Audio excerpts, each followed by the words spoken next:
Hello and welcome back. Well, the last time we talked about my having to go to the oncologist because I had developed, it, I had actually woken up. It was from one day to the next that I developed very, very strong pain. I think I said in my back. It wasn't in my back, it was in my hips.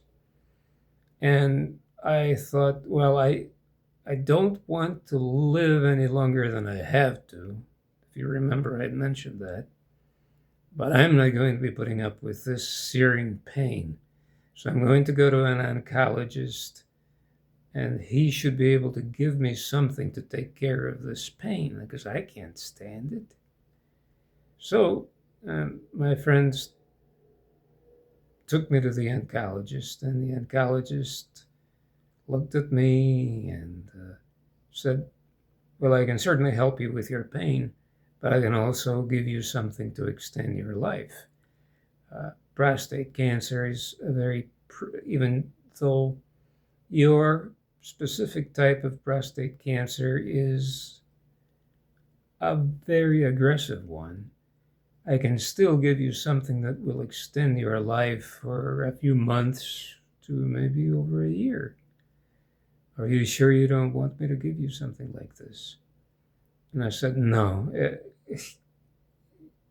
You know, I said, if I'm going to be, first of all, in this kind of pain, and second of all, if I'm not going to be able to walk, I don't want to live any longer than I absolutely have to. And he said, okay, if that's what you want, that's what we'll do. And he gave me a prescription for slow-acting morphine called, what is that called? Oxycontin.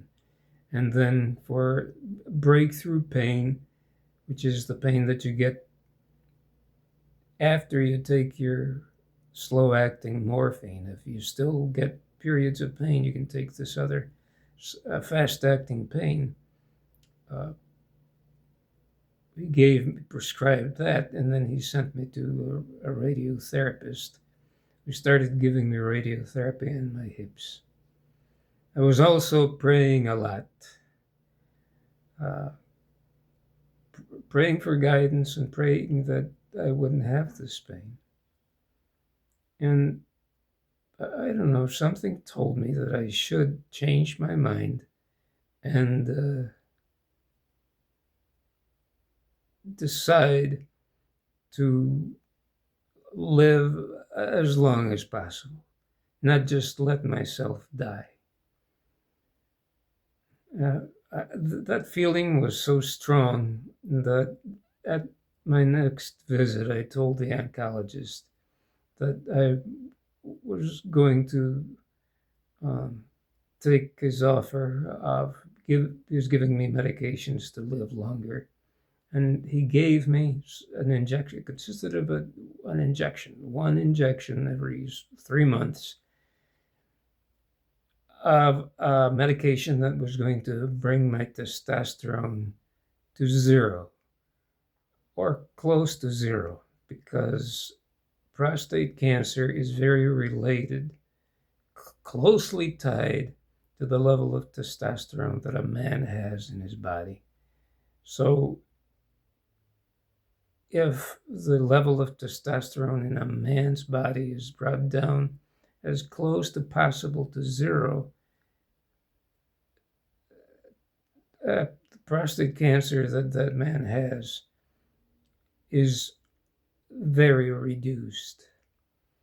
So that consists of an injection, usually in your stomach, in the fat around your midsection. So they gave me that, and I kept getting radiotherapy sessions, and those worked very well. I started not having pain anymore. But I wasn't able to walk. I was left dependent on the walker. And to me, that was well, let me put it this way. After I was not able to walk, and after my pain was taken care of, I told my oncologist, or I asked my oncologist, is this going to be it for me? Am I going to be able to walk again? And I asked it several times, and both he and his nurse practitioner told me words that I have never liked. You better get used to this because this is going to be a new normal for you. A new normal. Well, I'd like to talk more about how I dealt with this new normal in future videos. So I'll see you then.